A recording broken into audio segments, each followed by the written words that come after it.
Good evening, everyone. Welcome once again to We Are the Builders study class. And before I introduce my co-hosts and guests, I would like to also acknowledge that I'm broadcasting here from the land of the Jar Jar Wurrung in Bendigo, and I also pay recognition to the elders, knowledge the elders are past, present, and the future, and also acknowledge that their struggle was an anti-colonial struggle. Which is now part of a bigger struggle now for our working class against imperialism. Their struggle is part of our bigger worldwide struggle now to remove imperialism from to confine it to the dustbins of history. And I would say there's always black and white, unite the fight. And it's vitally important now. Unity is imperative. And tonight I'd like to welcome Helen Wooley once again. Helen, how are you? Very good, thanks, Dave. Very good, thanks. And also, too, welcome our comrade Nate Pano from Sydney. How are you going? Yeah, good, thanks. How are you guys? Good to join you again. Yeah, especially in this time of area of lockdowns and complete catastrophes, and so it's good to get together in this way, in this format. And I'll take this also too. In my hand, I have a glass of unnamed diet beverage, and so all beverages shall remain forever unnamed. Take a little sip of that. It's an essential item in every revolutionary process. Well, today we're on chapters 1.2.7. That's on page 81 of the book. Before we proceed, Helen, did you want to comment on the last three chapters we did just before we move on? Yeah, just a very, very quick thought about if you could kind of sum up that whole section. I think it's to recognize that the Western media is very much, and the synthetic left or the left is trying, in most of the advanced countries, or if you like, the developed world, are trying to equate socialism with fascism. And here is very much the thought that that socialism, because of its authoritarian nature, is somehow the same as fascism is abhorrent, and we need to fight firmly against the idea that these two things are even similar. And I remember when I was at university, we were doing a bit on Stalin or fascism, and they were trying to tell us that Stalin and Hitler were the same, just different ilks, or just different leopards with different spots, if you like. So, they've been constantly trying to make it seem like these two forms of governments are similar, and and we have to fight against that with our utmost strength. Yeah, totally agree there. That's a good summary of how Western media likes to equate socialism and fascism as being the same, which they're not. Fascism is capitalism in its most brutal terrorist form, and that's basically, summing it up, it's a force of brute terror, and it's basically capitalism in crisis. And so, without further ado, what we'll do, we'll go through it page at a time each. So, Helen, did you want to kick it off, and then we'll go, Nate, you want to do this second, and I'll go third. Beautiful, right. So this is titled "The Pending Gotterdammerung," and it starts off. So, underlying the rising geopolitical tension is a big economic reality. Karl Marx published his magnum opus in 1867. It was a very lengthy work of economic research called Capital. The text was intended as volume 1, with other volumes published after his death. The pages of Marx's Capital explains the basics of how an economy based on profit works. Chapters describe profits, surplus values, commodities, and how their value is derived, and other key Marxist concepts. And I'd just like to add there that also it was very much a critique of capitalism. It was trying to understand, or trying to prove essentially, that capitalism doesn't work and that it's unsustainable. So I think that's an important point as well, or it might be worth a discussion on it.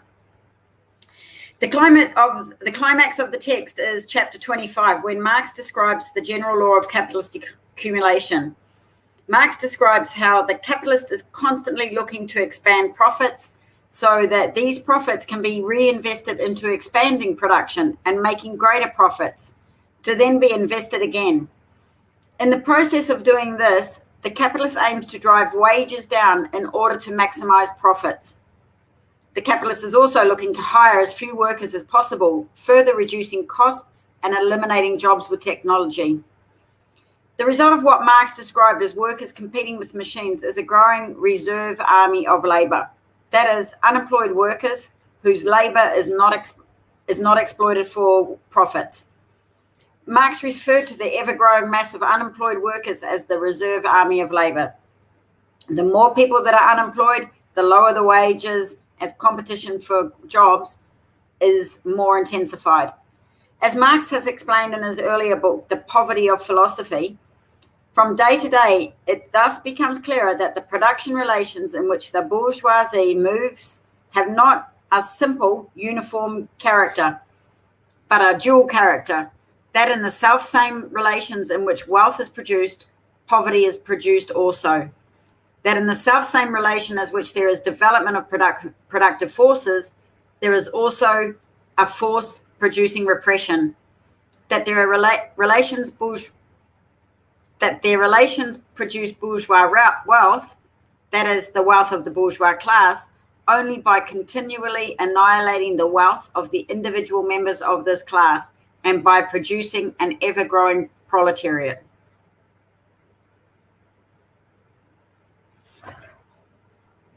Is that me now? The great physicist Albert Einstein was deeply inspired by Marx's explanation of the problems of capitalist economics. Einstein reiterated Marx's concepts in his own words in an essay called Why Socialism, published in 1949. Explaining Marx's analysis, Einstein wrote, "Production is carried on for profit, not for use. There is no provision that all those able and willing to work will always be in position to find employment. An army of unemployed almost always exists. The worker is constantly in fear of losing his job. Since unemployed and poorly paid workers do not provide a profitable market, the production of consumers' goods is restricted, and such hardship is the consequence. Technological progress frequently results in more unemployment rather than in an easing of the burden of work for all. The profit motive, in conjunction with competition among capitalists, is responsible for an instability in the accumulation and utilization of capital, which leads to increasingly severe depressions. Unlimited competition leads to a huge waste of labor and to that crippling of the social consciousness of individuals. In systems of the past, people became hungry due to food shortages. Only under the system of production for profit do people become hungry because too much food exists. In systems of the past, people were homeless due to shortages of housing. But in the aftermath of the 2008 financial crisis, spurred by the bursting of the housing bubble, millions of Americans lost their homes. Many even became homeless in a crisis caused by the fact that too much housing had been constructed, while the ability of the public to purchase it had vastly decreased. A famous dialogue between a recently unemployed Polish coal miner and his son, published in 1930, illustrates the problem of capitalist production. "Father, why don't we light the stove? I'm cold." "We don't have coal, son." "And why haven't we got coal?" "Because there is too much coal." The problem of overproduction, or poverty amidst plenty, is a built-in failure of the capitalist system. It is something that endless efforts by capitalist governments, central bankers, fiat money printers, and others have never been able to resolve. As long as the means of production function simply as preliminary transformation into capital, growth will be restricted and cyclical crises will prevail. However, the situation currently facing the global economy is of a distinctly different character. Artificial intelligence has taken the automation of labor to a new level, unforeseen by Marx in 1867.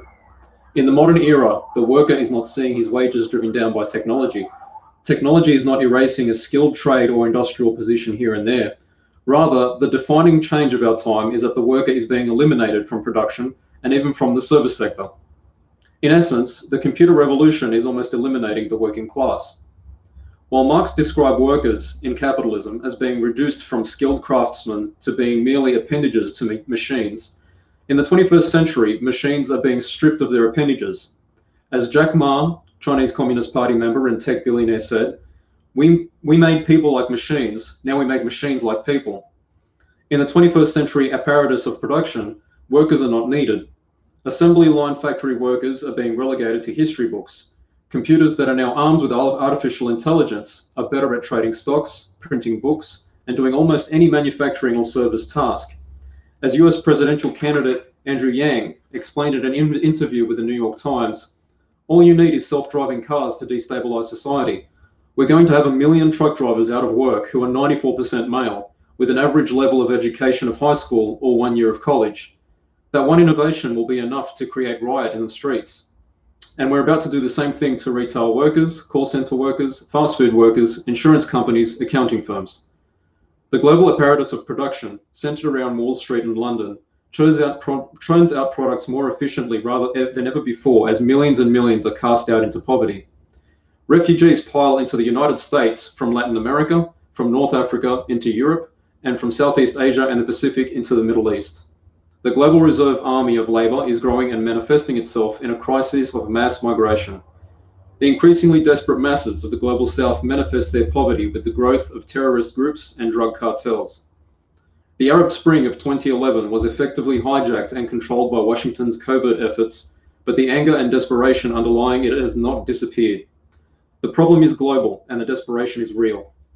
The greatest crisis of overproduction in the history of capitalism is now unfolding. The final conflict is upon us, and the god of Damarang is approaching for the vandal gods of finance and empire. This means of production can no longer be allowed to function in an irrational way. The need for the centers of economic power to be controlled by society is no longer a matter of making human life easier, but a matter of preserving humanity itself. The unfolding low-wage police state. The symptoms of societal deconstruction in the United States go far beyond the usual examples highlighted in international media, such as mass shootings, racial unrest, the political polarisation. Across the United States, various municipalities are unpaving their roads. An article from Wired.com published in June of 2016 described the process in the state capital of Vermont, which is currently taking place in towns across the United States. Like many towns facing this recession, Montpelier has slashed its road budget. Meanwhile, several local bridges and retaining walls need serious urgent updates. Asphalt's pretty expensive, says Tom McArdle, the city's head of public works. By unpaving instead of repaving, Montpelier saved about $120,000, a big chunk for a city whose annual budget for street building repairs was $1.3 million in 2009. Transportation agencies in at least 27 states have unpaved roads, according to a new report from the National Highway Cooperative Highway Research Program. They've done the bulk of that work in the past 5 years.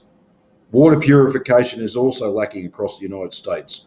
The infamous Flint water crisis of Michigan was only the most sensational example, but in many parts of the country, drinking water is below sanitary standards. Power plants are crumbling, and public transport systems are in disrepair.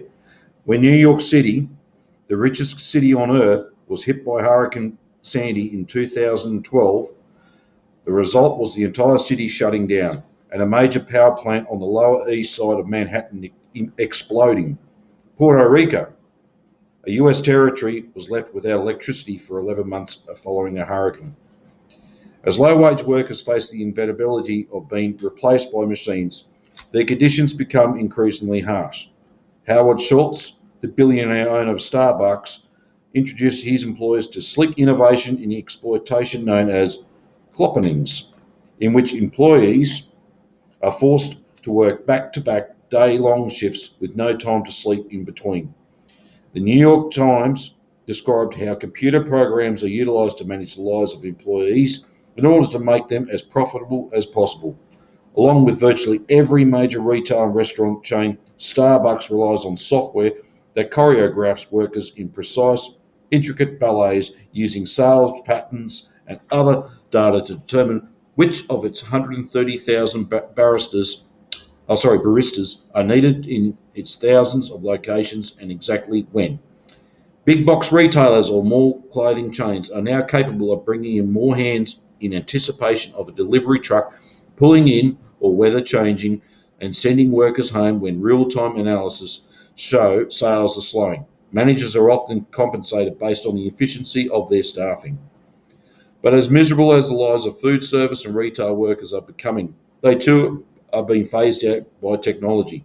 As Americans shop online, Main Street stores are closing down. The once buzzing suburban malls are fading into abandoned ghost towns.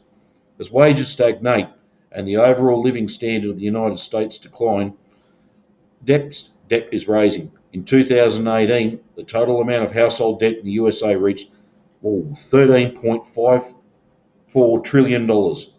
Student debt, the bill young people run up in order to pay for their education, has reached $1.52 trillion. In June of 2018, Forbes magazine reported that over 44 million Americans have student debt, with the average amount owed being $38,390.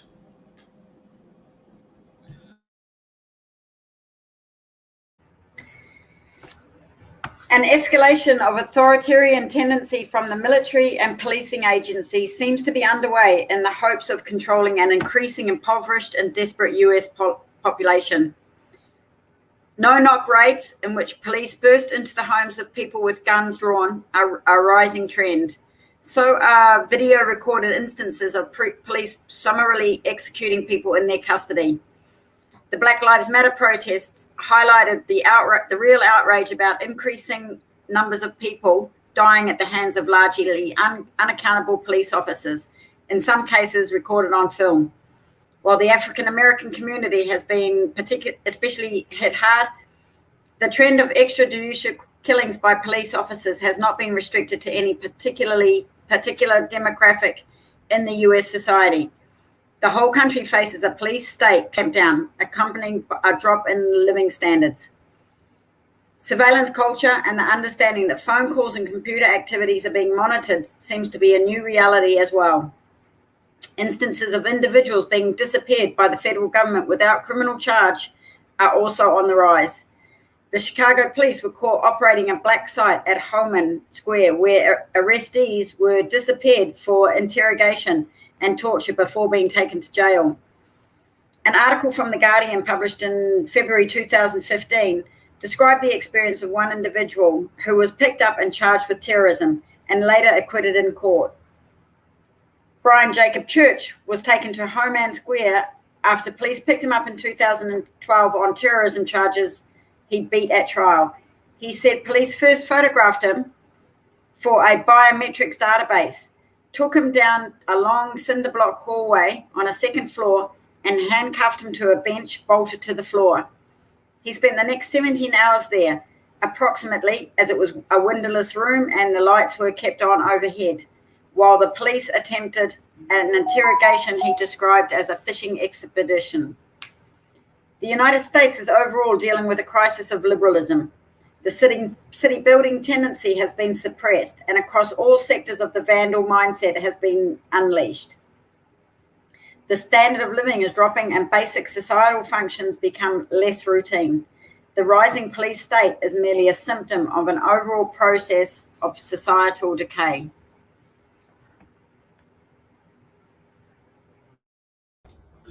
The curse hanging over the United States is pessimism. A sense of dread, doom, and hopelessness seems to haunt all of society. The right wing spins horror stories of immigrant invasions, terrorists, and politically correct authoritarianism. The left tells of the coming ecological catastrophe, fascist hate mobs, police brutality, gun violence, and unrestrained bigotry. As the US public becomes more politically engaged than ever before in recent years, almost every new political tendency presents a stark view of the future, a unique nightmare haunting its adherents, spurring them to action through fear.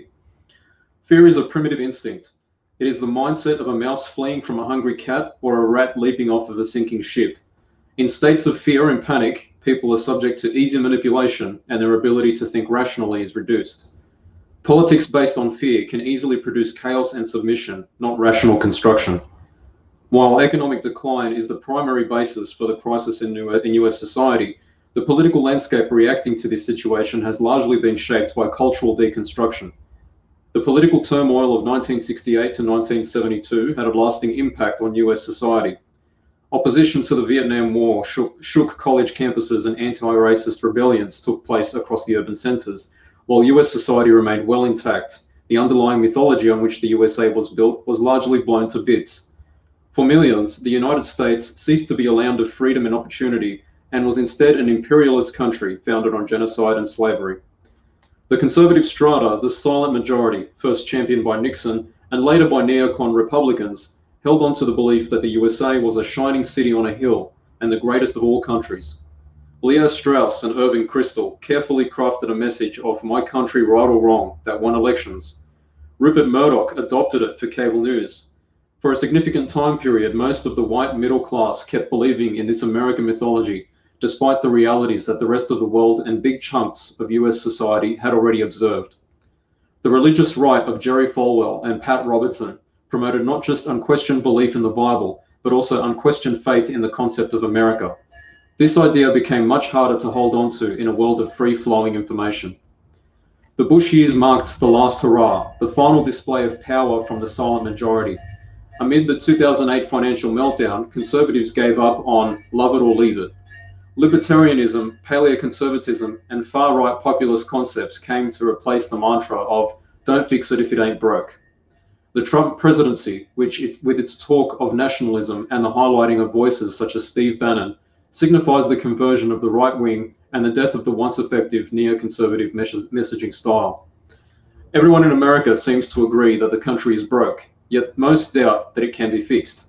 The American political right seems to focus on the resentment of men against feminism or of whites who feel that the concerns of minorities are given too much attention while their plight is ignored. There is the belief that society's instability is a result of cultural Marxism or some left-wing conspiracy against an infallible free market. The white nationalist and alt-right movements have certainly received a large amount of attention in recent years. Their calls for a European ethno-state amid attempts to rehabilitate the historical image of Adolf Hitler remain largely fringe and irrelevant. The alt-right has become the favorite boogeyman of a liberal establishment that sees Trump's pseudo-populist appeal as potentially dangerous. As capitalist societies enter crisis, Bonapartism is a natural outgrowth. Figures like Trump and Sanders, who seek to build a mass movement and suppress sections of the ruling class in the hopes of liquidating the crisis, are likely to become more and more prevalent. The anti-fascism of the Trump era very much follows in Susan Sontag's footsteps, the endless Russiagate mantra that Trump is an agent of Putin as he escalates the new Cold War, almost mimics the conspiracy theories put forward by the John Birch Society during the 1960s. The broadcasts of Rachel Maddow portray Trump as dangerous because he questions US foreign policy narratives. Trump's stirred-up supporters are portrayed as a mass of uneducated rabble. Most of the organized left has been pathetically swept up into a mobilization by the establishment against Trump, where it functions as a virtually unnoticeable speck. Even beyond its relationship with the anti-populist mobilizations, the American left faces a strange moment of confusion. Socialism is now popular than ever. Young Americans, educated by professors who marched against the Vietnam War, seem to agree that the USA is a country founded on racism and has engaged in genocidal wars. Talk of white privilege and gender oppression is everywhere and widely accepted by younger Americans. Yet, the various Marxist-Leninist sects, most of which have been championing these messages since the 1970s, remain smaller and more irrelevant than ever. Among those who have recently adopted leftist sentiments, a desire to take action is noticeably absent. Wings of the political establishment looking to counter the right have poured money into attempted creations of a wider social democratic current, but this has happened reluctantly, despite even a nudge from powerful forces. The synthetic left, forged by capitalist establishment, has stripped Marxism of all but its deconstructive aspect. With the essence of Marxism gone, leftism has degenerated, for some, into a youthful revenge fantasy of resentment, and for most as merely a reaction to the hopeless, not a call to battle. While actual Marxism is about raising productive forces and allowing unlimited prosperity, the young socialists of today call to abolish billionaires in the hopes of depriving someone else of the material comfort they lack. Call-out culture has made it almost a moral imperative for young people to take offense and unload their resentments and aggression onto each other. Sticking to Susan Sontag's anti-fascism, anything that reeks of fitness, courage, or political effectiveness is declared to be triggering. All individuals who can manage to be perceived as victims are held in high esteem. In essence, strength is viewed with suspicion, while weakness is celebrated. As one watches crowds of young postmodern liberals tear down Confederate monuments, it must be pointed out that they are not replacing them with statues of more honourable figures. The sentiments of young leftists is that heroes and monuments themselves are the problem. Erecting any figure and movement of the past is an icon of reverence, is totalitarian and fascist. Young leftists are not so different from the crowds mobilized to tear down statues of Lenin across Eastern Europe. As they carry out these acts of vandalism, they are hoping to protect Anne-Marie Slaughter's open international system from Trump's racism and pseudo-populism. Young leftists replace the racist mythology of the Confederacy with an international order that says individualism is the highest good, and that collectivism is inherently totalitarian and dangerous.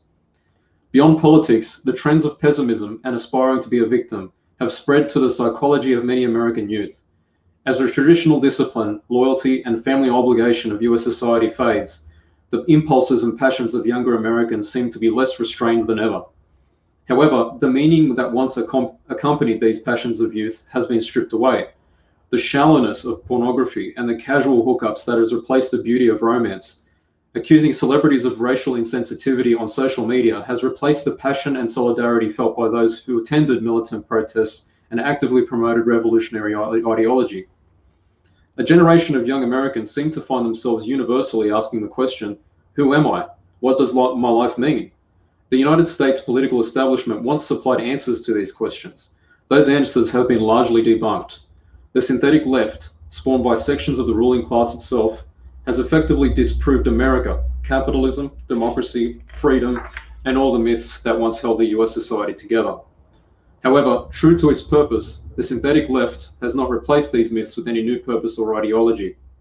The Atlanticist pathology, displayed in the demented culture that emerged along with the rise of British imperialism, has now manifested itself again in the United States. Dominance in global trade at the expense of overall development has fomented a society-wide episode of mass insanity. Young people stuck in cycles of short-term, low-wage jobs, living with and depending on their parents well into adulthood, are killing themselves at higher rates than the USA has seen in decades. Opioids are also claiming scores of lives.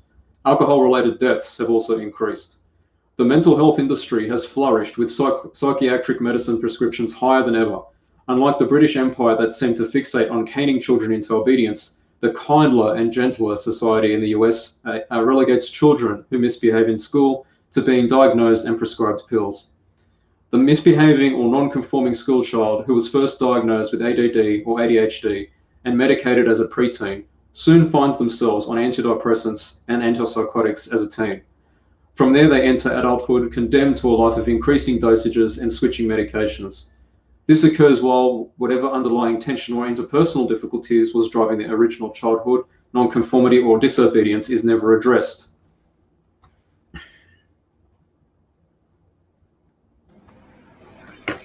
Okay. Western society's primary vehicle for social and thought control in the 21st century seems to be social media. The users of Facebook, Twitter, and Instagram find themselves almost constantly craving signs of affirmation from their peers. While history has long been made by bold individuals who stood firm in the face of opposition, social media reduces users to a level of interpersonal weakness. The need for more likes and shares drives a constant effort to conform and gain the approval of an ever-watching cyber audience. Unlike George Orwell's dystopia, it is not government officials watching over us, monitoring our lives in order to punish any sign of nonconformity. Rather, we watch over each other, granting the carrot of peer approval that we have learned to desperately crave when we obediently conform in order to receive. In addition to pushing conformity, social media has tragically become a vehicle for many young Americans who seem to crave sympathy. Being successful or displaying strength is often considered triggering, offensive, and fascist by the synthetic left.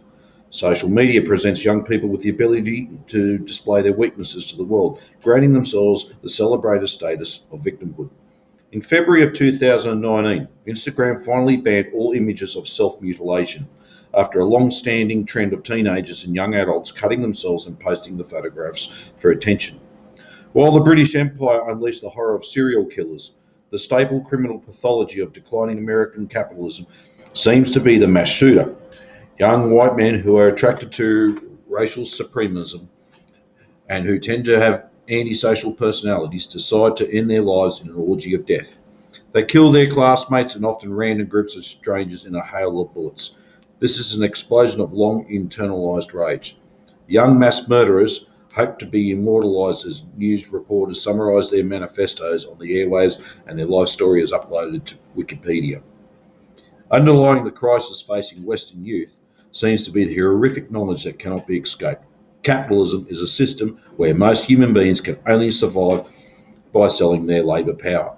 The result of automation and the computer revolution has been this system declaring millions of people, even within the most prosperous centres of Western capitalism, to be expendable and useless. The youth who kill or mutilate themselves numb their pain with drugs or wallow in their other pessimistic escapes. All seem to be moaning, I am capable of something better than this. I have something to offer the world, but my society has refused to utilise me. Human beings are collective creatures by nature. Even before civilization's dawn, we were tribal, wanting to be part of something bigger than yourself and your own pleasure, being willing to sacrifice and work hard for a vision of improving the world around you. This is a natural, normal state of being. It is this very drive towards collective action and creativity that defines human beings and separates us from animals. However, the vandal mindset, spawned by excessive deconstruction and the liberal fixation on individualism, has robbed millions of people of fulfilling their basic human desire. As a result, Western societies spiral into greater state of instability amid economic decline. One can contrast the suicidal, hopeless generation of Western youth who are full of potential that is seemingly unwanted by society, with the youth of the Bolivarian countries, China, Iran, or Russia. Western media portrays the Bolivarian youth collectives, the young pioneers of China and Cuba, the Russian Nazi summer camps, as ruthlessly totalitarian. According to Western media, nothing is worse than these youth programs, where impressionable young people are being brainwashed and indoctrinated by a regime that is using them.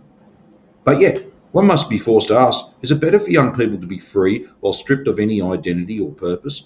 Is it better to be cast into a state of permanent confusion than to be mobilised to build a better society for your own country folk? Is a society that deems the next generation as useless because no profits can be made from their labour really superior and free, when compared to a system that views each citizen as an asset to be unleashed in order to build and to advance historical progress?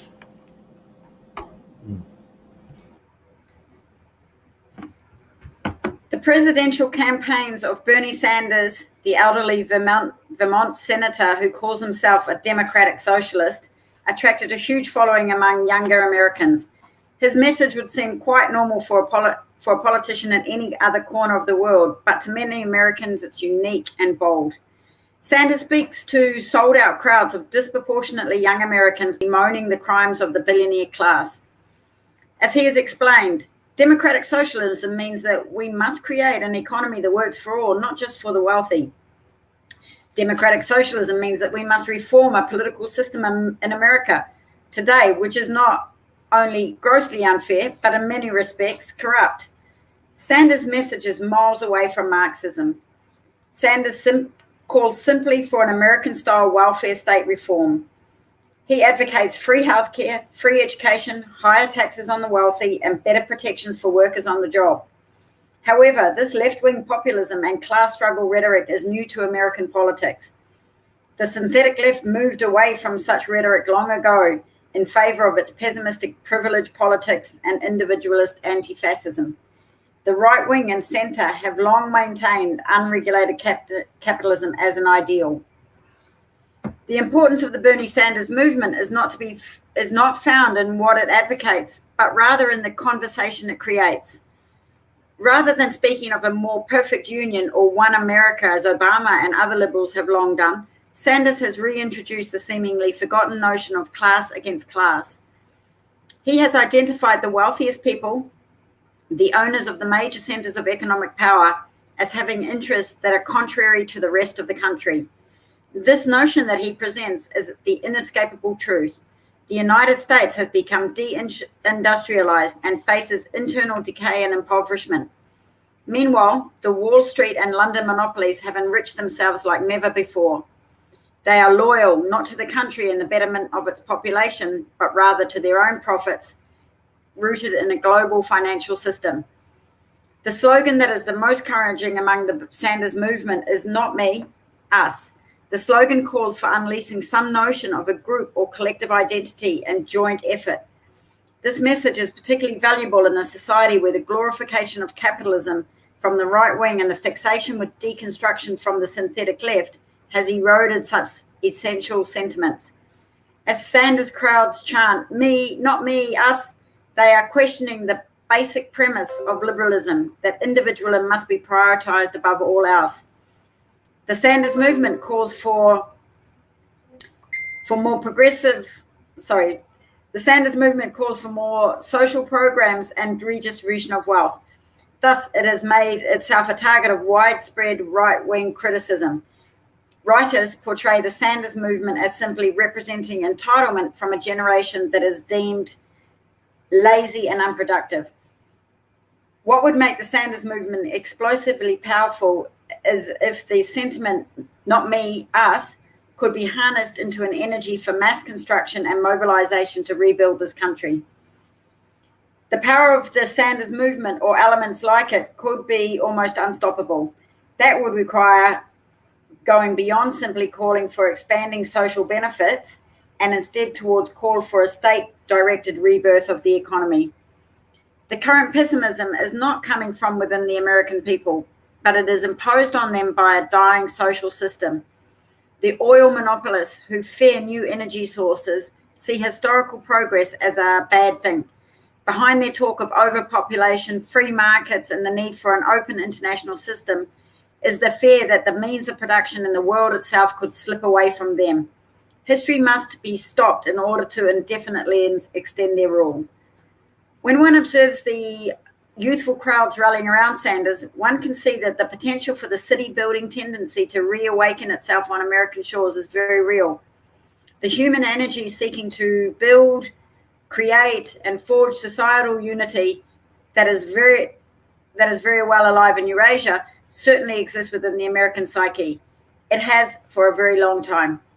Despite all the evils of settler colonialism and racism, the United States has been long identified around the world with a kind of pioneer desire to innovate and construct.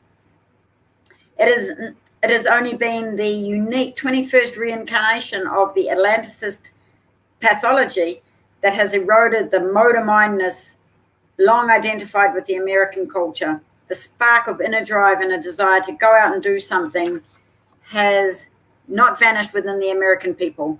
The classically American go-get-'em, live wire mentality must be channeled into a collectivism endeavor for the country to be completely reborn on new, progressive, and revolutionary foundations.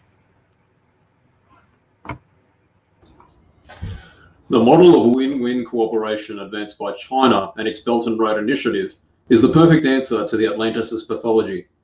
Connecting the world through trade and mutual development projects spells the end of countries being reduced to captive markets and spheres of influence.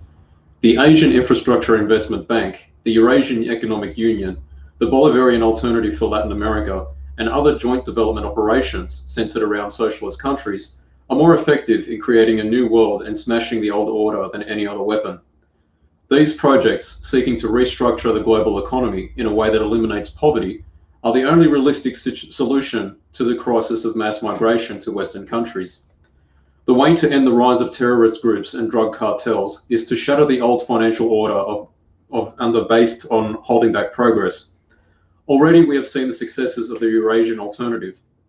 Within even the most undeveloped, corrupt, and politically weak societies, they bring the most constructive and progressive elements forward. The future of the United States ultimately mandates bringing the country into such efforts as much as possible. The more elements of the US economy that can be integrated into the Eurasian alternative, the greater potential will exist for the city-building tendency within the United States itself. Trump's calls for economic nationalism have turned into the opposite. Trump's tariffs are nothing more than leading the charge of Wall Street and London to barricade and block off China, a rising source of wealth and development that challenges their decaying system. Just as Julius Caesar emerged to champion the tradition of Socrates, Confucius, and Gilgamesh amid the plunder-based Roman Empire, forces that seek to build and not destroy will emerge within the United States. Such forces will see Russia, China, the Bolivarian countries, Iran, and other independent nations as potential allies rather than enemies or rivals. An axis within US society that pushes for the rebirth of the country with central planning and integrating it into the Eurasian alternative must be built. As the factions within the ruling class of the United States pick constituencies among the population and mobilize them to attack each other, the city-building tendency must not join such efforts. The myth that one section of the American working class can gain only at the expense of another must be debunked. The crisis of US society cannot be cured by punishing or deranking one section of society in order to embolden and strengthen another. Such efforts to whipsaw the population are the basis of fascism and reactionary Bonapartism. The crisis will not be solved with downgrading or shaming those working families seen to be historically privileged, or with enhancing the boot heels of repression used against those who have long been marginalized. A line of march for leading all people of the United States out of poverty and towards something better must be put forward. All of society must be mobilized against the monopolists and the Atlanticist pathology. To envision the city-building tendency taking power in the United States is to imagine the following. Imagine a government that immediately hired those unemployed or underutilized young people and put them to work rebuilding the country. A generation of highly skilled young people will no longer be wasted in the low-wage, short-term jobs of the vanishing service sector. Rather, they would be unleashed to build new schools and universities, high-speed rail systems, fuel-efficient energy sources, water treatment plants, public health facilities, and other badly needed infrastructure. Gainful employment during doing useful work should be considered both a right and an obligation of all citizens. A spirit of selflessness and patriotism must be promoted as a generation is put to work, rebuilding the parts of the country that have fallen into decay. Imagine a government that seized control of the natural resources such as oil, gas, timber, and coal, and declared that they were the property of every person in the country. The public budget should be refilled with the revenue created by America's vast natural wealth. The proceeds should be spent in order to build a better life for the population, not to line the pockets of the rich. Imagine a government that seized control of banking and put the lending and printing of money into the hands of the state, not the Federal Reserve Bank or the private houses of finance. The state could directly oversee an overall recreation of US society. This could be achieved with control over the purse strings of the nation and a 5-year economic plan drawn up by a brain trust of the greatest engineers and scientists. The state would finance great construction projects to make life and business easy for everyone in US society. The state would lend money to young people to become entrepreneurs and start new high-tech firms. The state would provide startup funding for worker cooperatives. The market would be allowed to flourish with rational leaders centrally planning it and preventing the irrational greed of a few from destroying the hopes of the many. Imagine a government that treated every American citizen as being worthy of a decent life. Roosevelt's vision of an economic bill of rights, securing the right to housing, education, employment, and other basic needs, would be easily attained in the context of the state controlling the centers of economic power. A revolutionary government would work to secure a decent life for everyone in the country. During the Cold War years, the Wall Street monopolists favored and backed authoritarian governments across the world to suppress the threat of communist revolution. However, in the new age of globalism and neoliberalism, the wreckers and vandals of international finance prefer weak, ineffective governments that merely sit back as the agenda of impoverishment unfolds. Just as a parent who let their child go hungry or freeze in the cold would be charged with a crime, the government of the United States is guilty of criminal neglect. Rather than champion the people's interests against the forces of destruction, the government has allowed the predatory forces of monopolism to prey on the American people. With its hands-off neoliberal ideology, the political class of the United States has allowed the very people it has chartered to serve to be left destitute, hungry, and often feeling hopeless. The curing of this overall state of societal decay can only come in the form of a government of action. A government of action would be the one rooted in the understanding that it is the obligation of the state to improve living conditions and advance historical progress.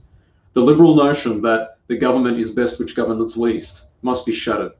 It needs to be replaced with the conceptions of statecraft that built every great civilization and pioneered every great advance for the human species. Socialism will come to the United States in a unique form that will be unlike anything seen in the Soviet Union, China, Cuba, Venezuela, or anywhere else. Only the American people themselves are capable of rescuing the country from capitalism.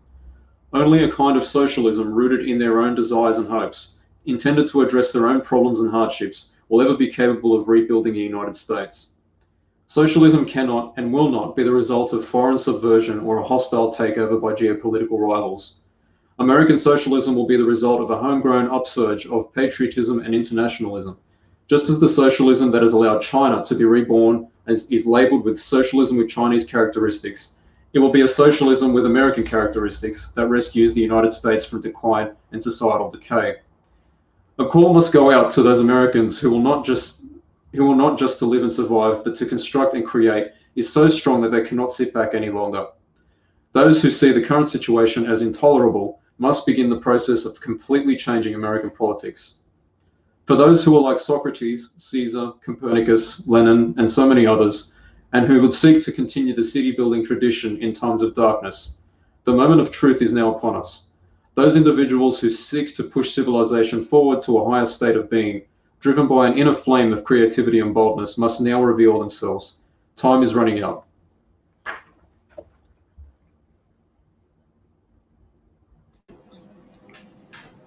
Well, thank you once again, comrades.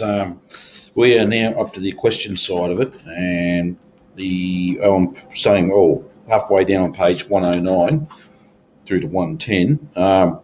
We'll have a general discussion, so if you just want to unmute yourselves. And if anyone is watching out there, feel free to make a comment or ask questions. You put it there, and we'll try to address your questions or comments. Now, obviously, I'll kick off the first three questions here. In the pending Gotterdammerung, hey, I got that word right, is capitalism's instability an argument against it? If so, how would you highlight the problem to average Americans? What is the solution to overproduction or poverty amidst plenty? What does the computer revolution mean for the socialist movement?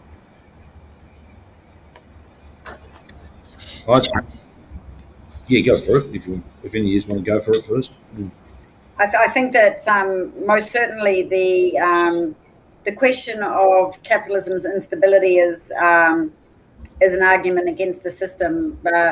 There's a tendency, to think that everything that happens under capitalism is natural and normal, and that and what tends to happen is that the blame gets put on in other areas rather than on the economic system and the way that it functions. So when a crisis, for instance, like COVID comes along, that's the crisis, not the economic crisis, which we are going to be faced with a huge economic crisis coming. The papers are openly reporting that that housing is going to go bust, that there's going to be companies that are going to walk away from houses that are unbuilt, and so on.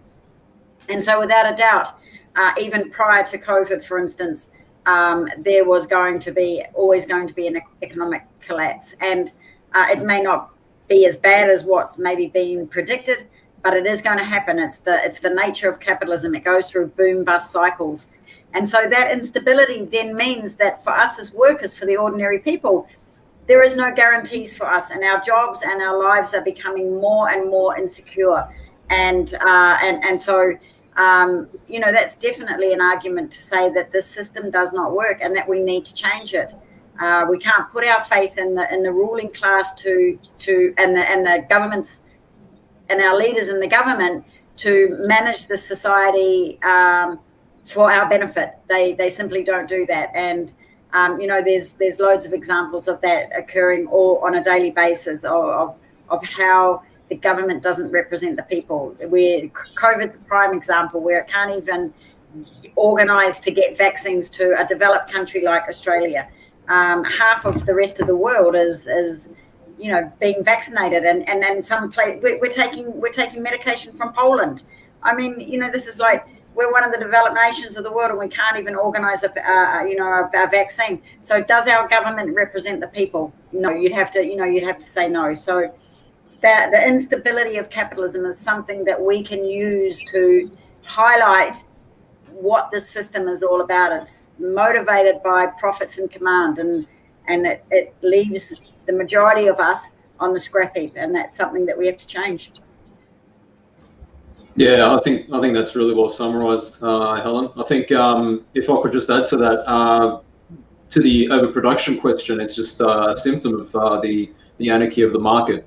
Where you have corporations trying to produce as much as possible in order to get as much profit as possible, and combined with the fact that no worker can buy back the product of his own labour, you're going to get these boom and bust cycles. It's just inevitable. So, I mean, really the only solution to that is having a government of action, as you call it, to have a central plan to essentially rein in the anarchy of the market, to put in mechanisms that will regulate and control the market to distribute these goods and services for social good rather than private profit for the few. So that's the answer that's staring at us in the face, and something that's been increasingly being carried out by China that we're seeing at the moment, especially with Xi Jinping's announcement to boost common wealth amongst the people. As for the computer revolution, I think really what that means is that more and more workers are going to be automated out of employment. There's no two ways about it. We've seen the Industrial Revolution. This will be another so-called Industrial Revolution, in as much magnitude. I think it will be. We're going to see even people in so-called white-collar jobs being automated. Things that are so-called trained people are required to do. So what that really means is that there's going to be, a lot more contradictions within capitalism as they're going to become intensified. There's going to be a lot more potential for radicalisation and solidarity amongst workers as more and more get placed into precarious positions of employment and survival. Exactly, and what we're seeing now these days, they're automating everything. When I was in the Pilbara, I mean, how much they're automating the mines now. We're replacing truck drivers or big haul pack drivers with now automated from a central control base within Perth. Same with the trains. I mean, with the big railways of the Pilbara, they're looking to do that everywhere. They're even talking about having automated triple road trains to the Pilbara. Basically eliminate the worker out there altogether. But this is their contradiction here. All those people now they're replaced, be it in the supermarket where you can do the self-checkout, right through to self-serve, everywhere. Well, who's going to buy anything that's produced now? I mean, the car, like any of the manufacturing plants, a machine can do job of a few thousand workers if it really wants to, and it may employ a few technicians. They just look at a computer screen all day, but that's not going to help the economy coming back. It's just like you're going to have this mass pool of surplus labour out there, and what if they haven't got the money to buy anything? How do they expect to purchase anything and get the economy going still? Mm-hmm. Yeah. And a contradiction. And I read an article recently, and I wish I'd paid a bit more attention to it. But they were talking. I think it was the bank of, the federal bank, saying you've got to rein in spending, but not because the spending is going to us, the workers, who would then put it back into the economy simply because we need to. We have to. We don't have any alternative to spend our money in the supermarkets and to spend our money in retail and so on. But they need to rein in the spending of big business because they keep giving loads of money to big business, and big business, all they do, as this book has pointed out, is reinvest it so they can make more profit. So the money doesn't go back into the economy; it goes into reinvesting to make more profit for them. And so the Reserve Bank is kind of saying, well, you got to stop printing this money for these guys. You got to stop giving Qantas billions of dollars in subsidies, and you got to stop giving these kind of all this money away. But but in the meantime, they won't give us any. So, here's a government that's, in theory, no matter which government, no matter which party gets into government, the supposed thing is that they're supposed to defend the people, or they're supposed to protect the people. Well, we can't even get a wage increase. We can't get a social welfare increase, and so on. Pensioners are still being paid the same amount of money they were 10 years ago, and the unemployed. 10 years ago, they were receiving the same amount of money. In America, they're trying to get a $15 increase in their minimum wage. $15, which nowadays, and they've been fighting for it for 10 years. By the time they get it in 2021 or 22, it's going to be worth nothing. It's not $15 anymore. It's the most ridiculous situation. And yet, these multinational corporations are getting handout. All taxpayers' money, we're going to have to pay for it. And so again, that's attacking this whole question of capitalism's instability. The rich are getting richer and the poor are getting poorer. And I think, and that's part of this whole, like you were saying, Nate, about this whole system of overproduction. And sure, to counter that is the idea of a planned economy and to organize things rationally based on the needs of the people and not the needs of big business. Yeah, if I can just add to that, Helen, an interesting point that you sort of jogged my memory on. You talk to people all over, and I'm assuming that you and David have had conversations with people like this before, where you place these ideas to them, and they say, "Oh, well, this is great in theory, but how are we going to pay for it?" And it's just they're so oblivious as to the black hole of spending that this country continuously places money into, that we just never see the light of day. And it's just astounding that people aren't aware of the magnitude here that we're talking about. Yeah. And it's an interesting question. Luke has mentioned, will we continue to automate under socialism? We'll see. Computer revolution or automation under capitalism serves one thing. It serves to create further profit. Where if we use the technological advances under socialism, they're for the benefit of the public, the population. It's not necessarily to replace anyone or anything like that, but instead for our benefit. And that way we can actually pursue our cultural pursuits or any other type of pursuits in a very enriched lives as well. So, I mean, it's totally two different things. I've seen when under where some countries are and they've had technological advance, the thing is it's the population that benefits. There's no mass unemployment or anything like that. But where you get into the current capitalist imperialist stance, car plants shut down. I mean, look what happened with Australia a few years ago with our car industry.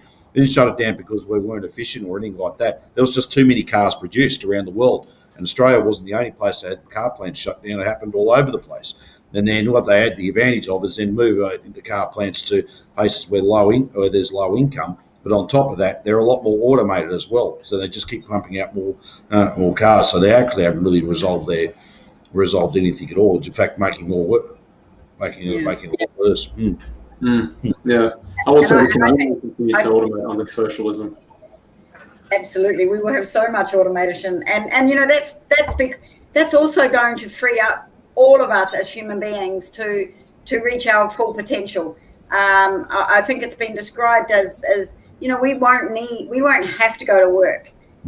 We will want to go to work. It will become part of a daily thing that we want to contribute to our society, but we won't need to.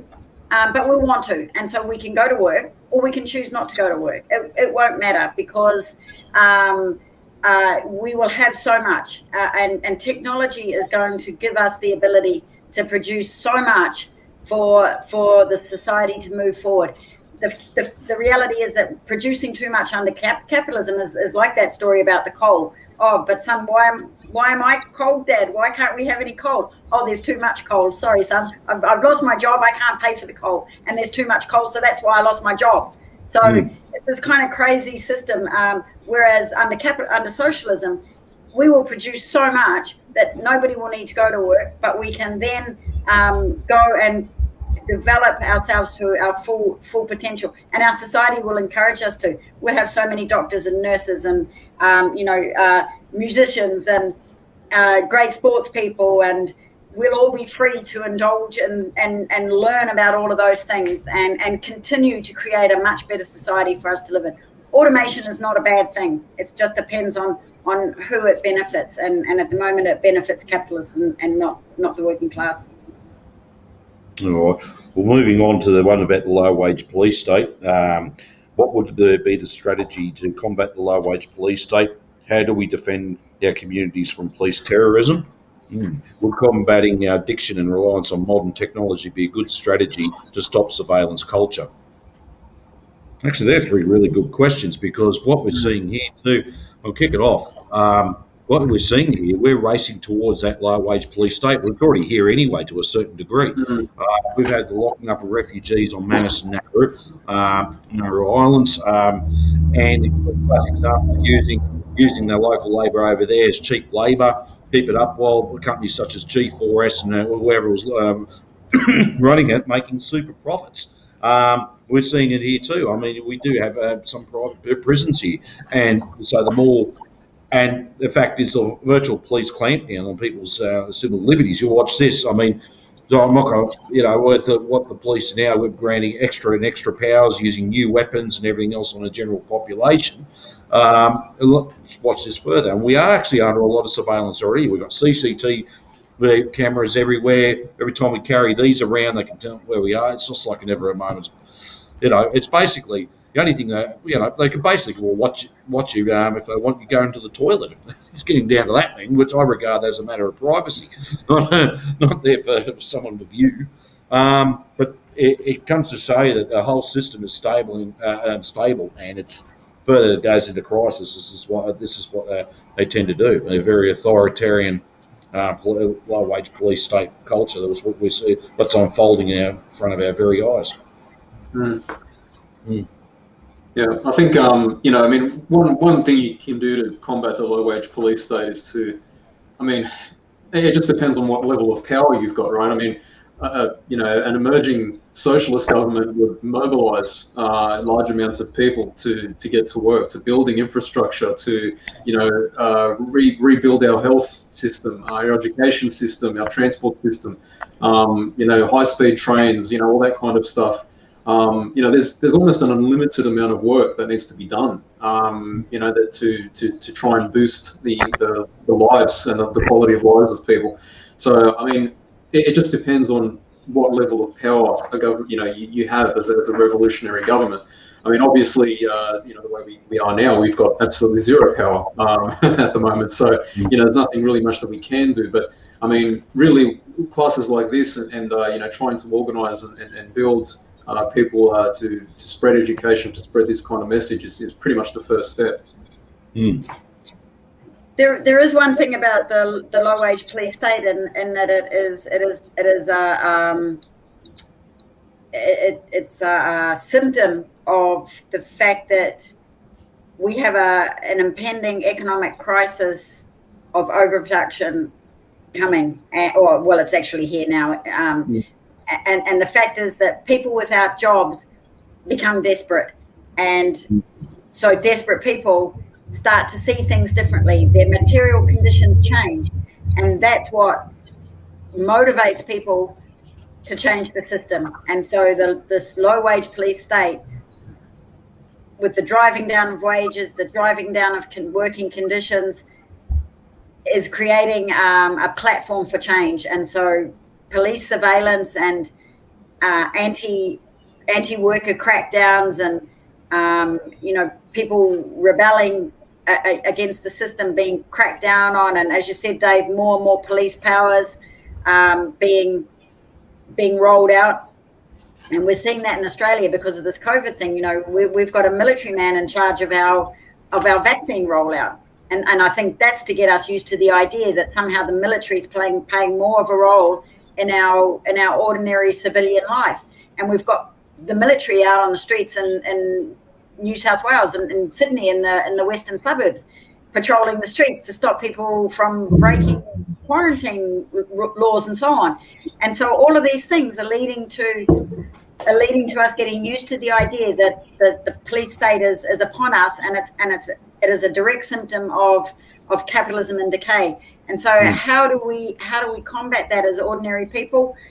We have to get organized for a start. We have to understand that we should be joining our unions. We should be fighting for wages and conditions. And then we have to understand that that's not enough. That's no longer going to be enough. And we have to start looking for alternatives, as you said, Nate, in terms of, looking for a government that's going to fight for working families and build up infrastructure and all of those things. But we have to understand the process that's unfolding in front of our very eyes and become conscious of what we can do to fight against it. We need that dual power. Sorry, Nate, go on. Oh, I was just going to say, we need that dual power, just to reiterate what Helen was saying. Yeah, because we were just chatting before we started that, because we actually, COVID didn't cause this economic crisis. The economic crisis was already here before, and then now they're using the COVID as sorts of justifications and that, because we do get to the other side of it, and this is where a lot of the anger amongst the public, I know, the other day and everything else, people were angry about how the quick announcement, and people are just worn down with constant lockdowns and everything else. But you also too see the despair that's coming out. It's not about being restricted with movement, but what's the economic certainty after all this? There is no economic certainty. Mm-hmm. Most of those people that did go on the rallies, I mean, yes, you had your anti-vax, conspiracy theorists, and you had fascists there as well, which is concerning because they're using that as a recruitment ground now, trying to provide people looking for answers. But majority of people haven't got any economic surety after this. They're concerned. A lot of people were casual, part-time, lost jobs, they haven't got no income. People are going to be on the verge of losing their homes. Even people who are self-employed and small businesses, I dare say, are all collapsing. And you can see it happening, but even for common workers. We're seeing the conditions and that want to be eroded further and further. So when we're seeing it, it's all because it was a brutal crackdown. When I see the Premier of New South Wales, every time she's doing a public broadcast, what do you call it, the media, running the media, she's got police there. It's like they're close nearby, just in case someone's in the crowd, it's gone to us, lead to state of crisis. Although I've got no time for the Premier of New South Wales. I don't think anyone has now, to be perfectly honest with you. But the reality is, at the end of the day, we could see what's happening right before in our very eyes. So when some people say that our rights have been eroded here, there's quite an element of truth as well with it. I mean, yes, we have to get over this virus. There's got to be proper treatment programs put in place, a whole lot, and dealt with it properly. If it was done properly in the first place, we could have avoided all this. But no, they decided to handle it this way, and it was been a disaster. Especially, I believe you're in the hot seat up there in Sydney at the moment. So, Nate, you could probably get right on the right there to see what's going on. But 1,023 new cases today in New South. I mean, and then they go, and also on top of that, oh no, we're into lockdown sooner or later. Everyone back, more cases are still going up and up. So, and at the same time, they're reducing restrictions. We're at the highest number ever, and the state is still decreasing the amount of restrictions that are going on. The other day, they completely wiped out the restrictions that compelled workers to go and get tested if they had to work outside of their LGA of concern. Now they don't need to any longer do that, and there was highest record ever of cases. So it's completely contradictory. It's backwards. Yeah. I think something I want to touch on, Nate, just getting away from that a wee bit, is that I think you mentioned having an alternative, or an alternative to a dual system. Did you say power, that? Yeah. Dual power. And I think that's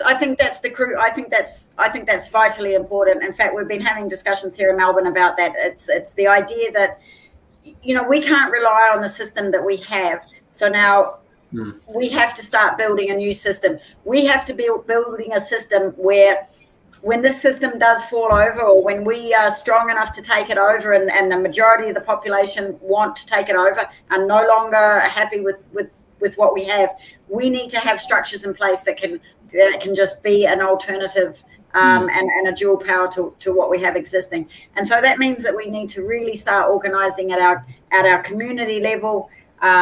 We have to be interacting with each other, building community assemblies, making decisions about things that we could be creating cooperatives in our little LGAs or local government areas and in our communities and so on. We need to start providing these things for ourselves. And we've got a bit of a dilemma in Australia in that we've got a fairly good welfare system, and although that's being eroded, and you can guarantee that with an economic crisis that's going to be eaten away at even more. But it does disempower us a wee bit, and so we don't look to each other to support each other. And but as I said, the attacks will come on our social welfare system. They've been eroded since the 1970s. Compared to what we used to have in the 1970s to what we have now, the comparison is, it's halved, if you like, or however you might describe it. But the reality is we're being attacked from all different angles, and we need to sort of come together and start building this dual power, as you said, Nate. I think that's an excellent way of describing it. All right. Well, actually, this moves further into these one. I'll read the questions out. We can. This is for the psychology and politics of deconstruction. How do we combat fear and pessimism? Well, in our case in Australia, who are we? What does our life mean? Do your answers to these questions influence your politics? If so, how? How can we combat social media's influence over us? And why should the youth fight for socialism? This is actually good because we're just talking about it in the organisers. Because I know there's this lack of pessimism here in Australia as well, and people don't see any other alternative. And this is where the program like this is probably one of the first steps on the way forward to actually tell you, yes, we can do something. It has been done before. I mean, I'll give classic examples. I mean, even smaller scales. I mean, when ordinary workers organise, they're capable of extraordinary things. I mean, an example, like the green bands of the 70s in Sydney and Melbourne. Workers organised. Yes, it was probably led by the BLF, but then there's other unions and other people involved. But once they organised, they were quite capable of protecting the built heritage and even some natural heritage, such as Kelly's Bush near on the Parramatta River in Sydney. I mean, there's other great things, even just simple wages and conditions, but even the certain conditions, winning a shorter work week, back in the late 70s, early 80s, all that. Workers organised, they were in a powerful position to do so, to organise and achieve it. And that's what actually basically why we had all this rampant deunionisation, closing down our industries, individualism, individual contracts, destructing taxable workers' conditions and rights, because one, it steps in their profit motive of the capitalists, but two, capitalists are worried if we actually know how to organise and know how we can do things on a small scale. Imagine when we come to that realisation, we can actually change society, and it can be done. It'll be tough, Brian, but it can be done.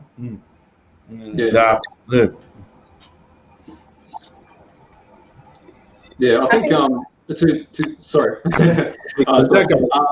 Look, to combat fear and pessimism, I would say that's probably the easier question to answer there, and that's just because a lot of people are pessimistic because they can't see a way out, because they're not offered any kind of participation in society, because they can't see that society is ever going to improve for them or ever give them another, an answer or an inclusion in society into constructing their own material realities. But we have to tell them that that's actually not the case, and that this won't last forever. This too shall pass, and that there are other countries and other societies out there that are currently in steps of constructing something better, constructing something in which all people can actually contribute to and have a fulfilling, worthwhile life in participating in. So, I mean, that revolutionary optimism that we need to instill in people is extremely important, because I think without that, none of what we're talking about here tonight can actually be done, can be accomplished. Yeah. And I think the pessimism that the Western media likes to portray is that there's too many of us and that we're the cause of the problem. And so the pessimism that we feel is that, humans are the problem and the bottom feeders. And I love how the ruling class call us the bottom feeders, as though we're feeding off society. And they're the ones actually bloody feeding off society. But this pessimism comes from the idea that somehow we're responsible, that the working class is somehow responsible for the situation that we're in, that somehow we're responsible for climate change, and that we're responsible for too many people on the planet, and we're responsible for pollution and any other number of things that they want to blame us for, because of course if they can shift the blame from what they're doing to create profit onto us as let's say the mass of the people, because there's so many of us, then it shifts, it detracts from the need to change the society. And we've got two choices really. We can fight or we can die, and that's essentially and to combat that fear. My daughter was talking to me the other day, and it's just, she was saying, she read it somewhere that if you have somebody that's going to, as a woman, if somebody puts a gun in your back and wants you to get into a car, that the theory is that you might as well fight there and die there, because if you get in that car, you're probably not going to survive, and things are probably going to be a hell of a lot worse for you. So you got to fight then and there for your life, and if you die, well, that's probably better than being shoved into a car and taken away somewhere. So I think the moral of that is pretty much the same as what we're dealing with right now, is that we can stand and fight now, or we can die on our knees, and we've got to combat that fear, and we've got to join in numbers, and because remember that our strength is in our numbers, and if we can unite around some central idea that's going to unite us rather than divide us, then if that one idea can be our galvanizing idea, then we can get around all of the other kind of ideas that we disagree on, because we've got to disagree on most things, on lots of things. But if we can agree on one or two things and make that our central focus, then at least we can fight to survive, basically. And that is what we're talking about at the moment, is survival. Yeah. Okay, well, the last one, I'm just worried about the time, so we ran off the potential for American rebirth. Although these questions are aimed towards the US, I think some of them can actually apply for here. So anyway, how do we learn from the Bernie Sanders movement? What were the successes, the failures? How do we nurture innovation and motor mindedness? How do we nurture innovation and motor mindedness? How do we rekindle the American revolutionary spirit? And what would an American rebirth mean for you? Well, I think the first one there about the question about Bernie Sanders movement, there is a lot to be moved on. Yes, look, besides, it was within probably the social democratic role and within the electoral system, but they started to put some of these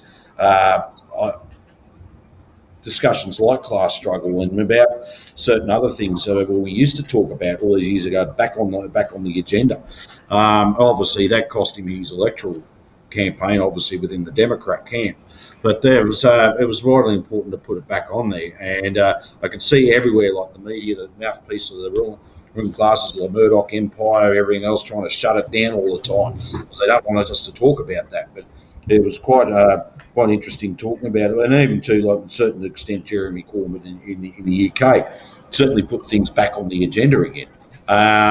And actually, just on that too, it wasn't so long ago. I think it was a few months ago in the UK with, I think it was Manchester City or the supporters of Manchester United. I think it was something about relocating the club or doing something with it. But all the fans occupied the stadium. They did everything, and they actually talked about class struggle. It was a game that was started by the working class people and blah blah blah. And it was actually it was good to actually put that back on there again. It was the politics we used to hear, and it was deliberately taken away, and we were told, don't you talk about that, naughty. We're going to talk about all these other things. No, it was putting it back onto here again, and it's really like taking that back. I think also lessons from the Bernie Sanders movement as well were basically trying to change the party like the Democrats from within, and I'm going to talk about the Labor Party here. But I think one of the things that was successful put a lot of the working class issues back on the agenda again. Well, the failures, can we achieve it within the current electoral two-party system? And I think that was the failure there. It couldn't. Yeah. I mean, the only reason Bernie Sanders was even in the public eye in the first place is because they have a selection process for the candidates in the Democratic Party, whereas we have no such process or public process here in Australia for our major parties. So, if there is a candidate, sort of, more social democrat, so to speak, in the Labor Party or Greens Party or whatever view, we're not going to know about it. Those parties are going to choose their most establishment candidates to be the leaders, and they're going to be up for selection for election in the ballot, and that will be it. So yeah, it is a little bit harder here because we're not going to have such a possibility of that coming through electorally anyway. But you know, there is other scope there for you know, popular figures emerging within Australia outside of the process of electoralism. You know, and social media could possibly be an avenue for that. Although increasingly the censorship that's you know, that it's involved in and that it carries out against individuals is making that harder and harder by the day. So you know, it is getting increasingly harder for, you know, somebody to you know, have that sort of public visibility that Bernie Sanders has had.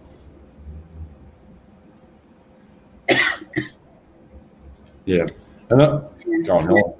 I think rekindling the American revolutionary spirit, and if we say, you know, rekindling the revolutionary Australian spirit, how do we rekindle it? I think it will occur on the basis of our material conditions. It's not something that you can do outside of that, really. It's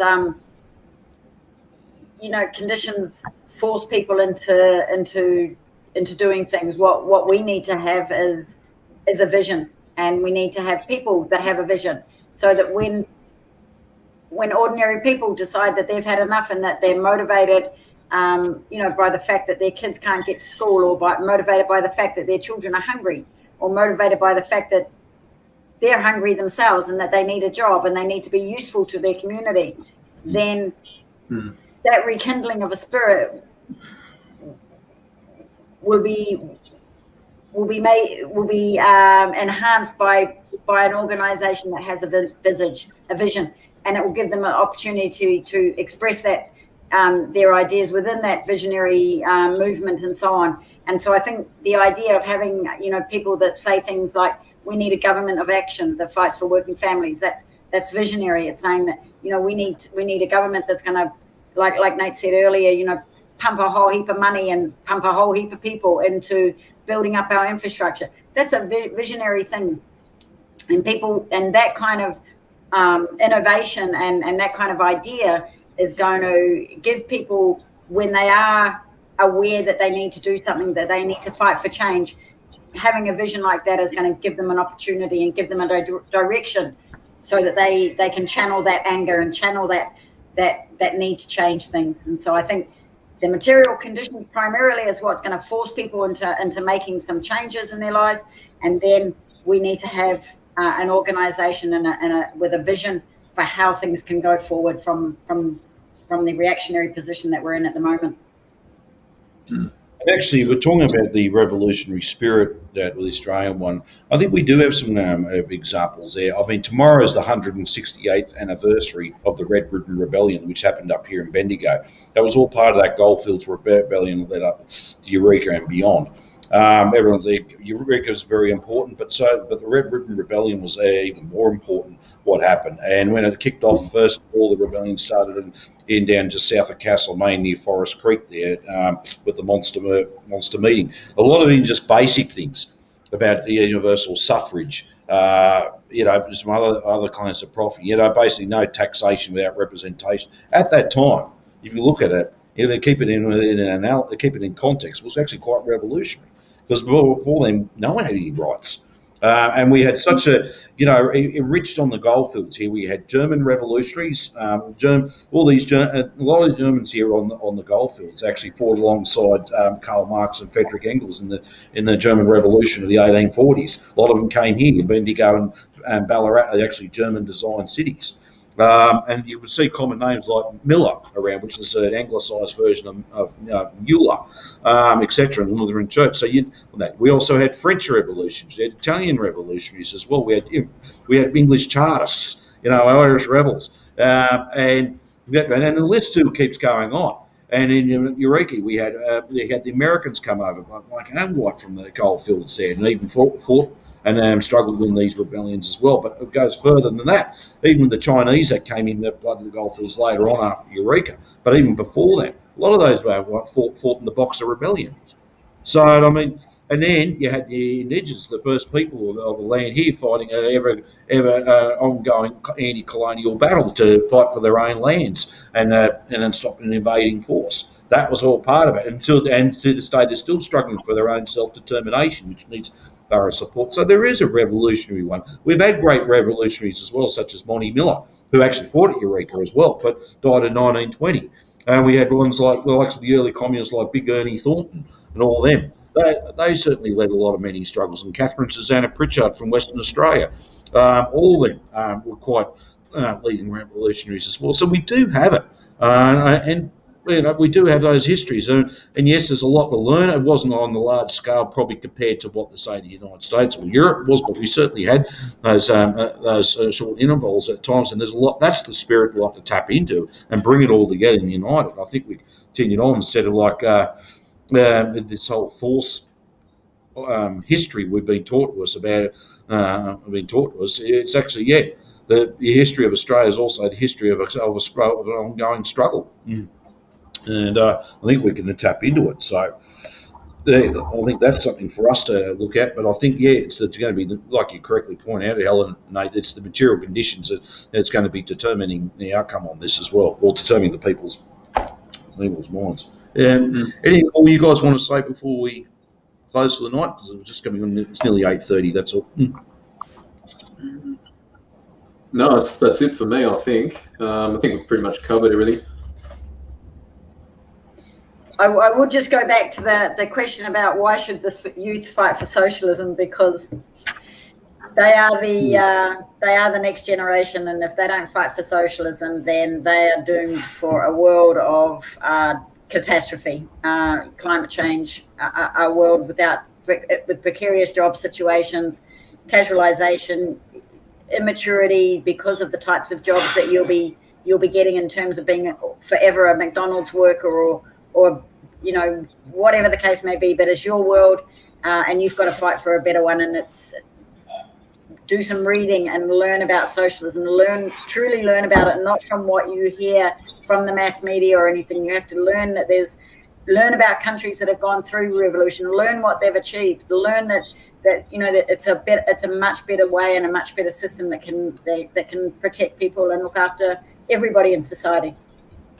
Yeah, actually, Luke asked a very interesting question. I only admits he doesn't believe in dialectical materialism, but do you think you guys think everyone will have to become Marxists? Not necessarily. I'll just hide that chat again. I mean, the fact is, everyone in the Soviet Union wasn't a Marxist. It's like everyone in China is not a Marxist either.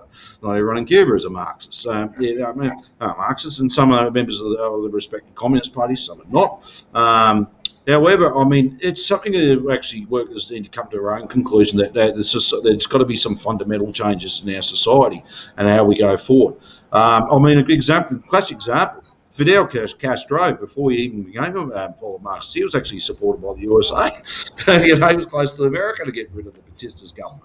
So, I mean, it comes to show you, people do change. And yes, look, I think some people will talk towards Marxism. Some others won't. But I mean, look, but they all understand something's got to change. You understand, look, with the Russian Revolution. Basically, it really kicked off where the St. Petersburg Soviet had to be protected in that because we had, what was it, General Kornilov? I think the Kornilov reaction. Yeah, reactionary. He was leading troops back onto Moscow and St. Petersburg and that. So Lenin and the Bolsheviks and many others too joined in to arm the population. That's right. The provincial government, the Kerensky government says, right, everyone to arms to protect it. Protect them, and it was actually the Soviets that were fully armed. And then Kornilov actually realised all these troops were deserting. They didn't want to fight. They had enough as well, and joined the sides of the common people who were organising Soviets. And that's when Lenin and the Bolsheviks come out, all power to the Soviets. And then from September through to October, they changed it and basically made the Kerensky government irrelevant. So that just comes to one example. It's not everyone in those Soviets were Marxists. A lot of people we had to do something. We wanted to change things. So, hopefully we'll try to answer your question there, Luke. I don't know if I might, unless you guys want to say something, or if I might have missed something. Yeah, I think that's pretty straightforward. I think one thing I'll add, Luke, is that Marxism is a science. It's a science that describes revolutions, how they're done, how society evolves. But the thing is that, with the example that David gave with Fidel Castro not being initially a Marxist or a communist, is that Marxism describes that process that he undertook. It describes the dialectical process that Fidel saw in the Cuban workers at the time, that led him to make the decisions that he did, and then capture the revolution successfully.